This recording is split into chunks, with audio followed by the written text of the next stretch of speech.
दादा गौतम भी हमारे हैं और बबली जी भी हमारे हैं। बड़ी बातें बोली उन्होंने, तो बड़ी बातें अगर उन्हें बोली हैं तो वो हम अपने घर के अंदर बैठ करके उसको दूर करें। उन सारी बातों पे चर्चा करेंगे। अगर उनकी कोई किसी बात को लेकर के,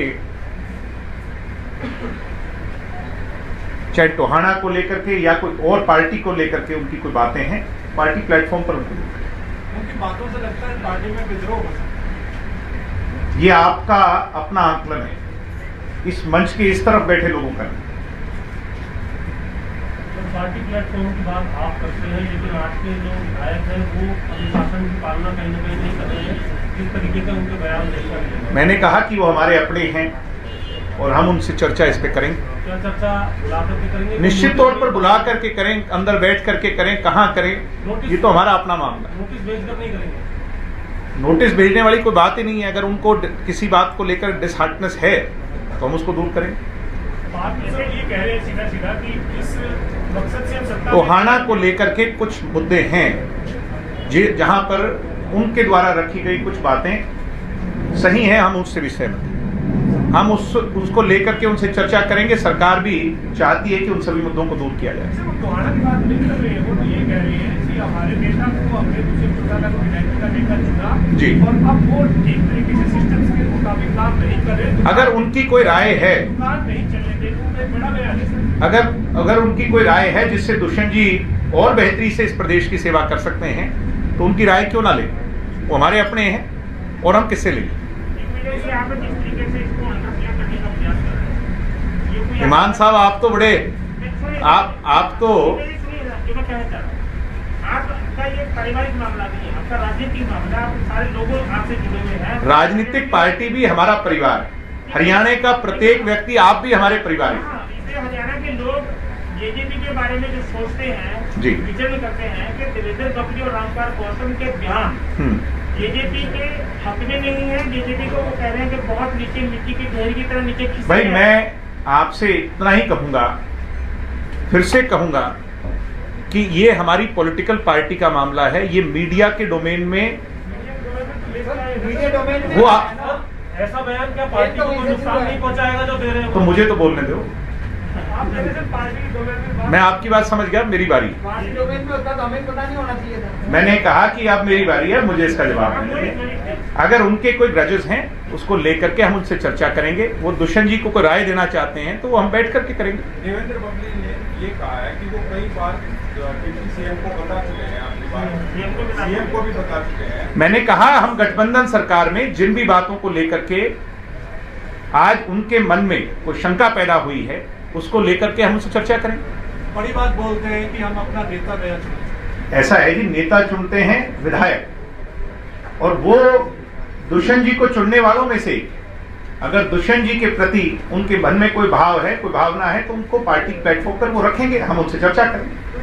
आप ये नहीं मानते कि अगर क्योंकि आपकी सारी जवाब दें, क्योंकि आप बहुत क्लियर कटे बोलते हैं और बहुत अच्छा बोलते हैं, लेकिन जो आप कहलवाना चाह रहे हो मैं वो नहीं कहना चाह रहा। हम नहीं कहना चाह रहे। आपके जो मन में होगा, लेकिन जो हमारे मन में सवाल पूछे, आप मेरे मन वाली तो बहुत अच्छी तरह जानते हो। लेकिन जो आप आज अगर बोल रहे हैं ना, ये साबित करता है कि देवेंद्र बबली की आप जितनी बात करें कि आप उसको स्वीकार नहीं करते। मैं तो ये कहता हूँ हमारी पार्टी के विधायकों की हर बात को हम स्वीकार करते हैं। अगर कोई इफ दैट बट है तो हम उस पर चर्चा करें। आपने कहा कि टोहाना के कुछ मुद्दे प्रेस कॉन्फ्रेंस 25 सितंबर को लेकर के देवेंद्र बबली जी और जजपा से बहुत बड़ी ताकत चौधरी देवीलाल जी के जन्मदिवस को लेकर के हो रही है। मैं फिर से आपसे रिक्वेस्ट कर रहा हूँ, देवेंद्र बबली जी वाली बात पर मैं और आप बड़ी क्लैरिटी से उसको डिस्कस कर चुके हैं।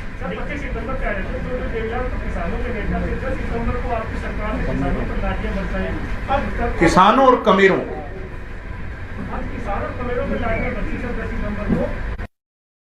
मैं सबसे पहले दिग्विजय चौटाला ने कहा था हरियाणा में कि ये गलत हुआ। क्या लाठी दुष्यंत ने चलवाई क्या? मैं आपसे नहीं आप ये अभी तक नहीं, मेरी बात सुनो। हमने बिल्कुल स्पष्टता से कहा कि उसकी जांच होगी, जिसने भी गलत आदेश दिए हैं उसकी जांच होगी।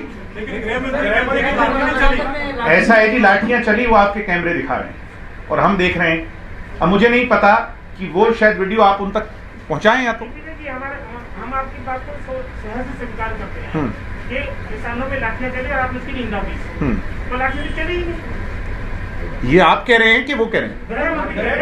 नहीं, मैं वो बात कह रहा हूं जो आपके कैमरों से मैंने देखी। अगर सभी कैमरे वालों ने गलत दिखाई है तो मुझे नहीं। आप किसी किसान से मिले जिसको लाठी लगी? ऑर्डिनेंस का आपकी पार्टी समर्थन करती है?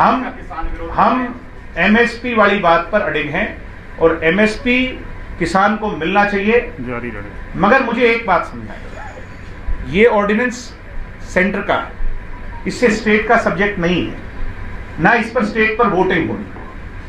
हम इस बात को लेकर के बड़ी स्पष्टता से कह रहे हैं कि इसमें दुष्यंत चौटाला को, जैसे कुछ लोग सिर्फ दुष्यंत चौटाला को टेंट कर रहे हैं, मैं पूछना चाहता हूं कि इसमें दुष्यंत चौटाला का क्या रोल है।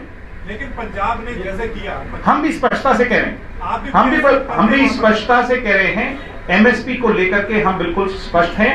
एमएसपी किसान को मिलेगी ही मिलेगी, उसमें चाहे हमें कुछ भी क्यों ना करना पड़े, एमएसपी को लेकर के कोई कॉम्प्रोमाइज नहीं। अगर वो नहीं लेगी जाती, मैंने कहा एमएसपी, मेरी बात सुने, एग्रीकल्चर मिनिस्टर, देश के यूनियन एग्रीकल्चर मिनिस्टर स्पष्ट कर चुके हैं। आपको कंफ्यूजन किस बात की? मौखिक तौर पे सभी बोल रहे हैं भाई, देश के प्रधानमंत्री की भाषा, देश के कृषि मंत्री बोल रहे हैं, हमें उन पर विश्वास करना चाहिए। इससे आप लागू करने वाले लोगों पर तो विश्वास करें कम से कम। जो बात नहीं लिखी जाती, इफ नहीं लिखी जाती तो परवाना जी, परवाना जी कहना सर। हाँ जी, परवाना जी करो बात। धान की परचेज जब होगी 25 तारीख से, तो आपको पता चल जाएगा कि दुष्यंत जी की नीयत क्या है।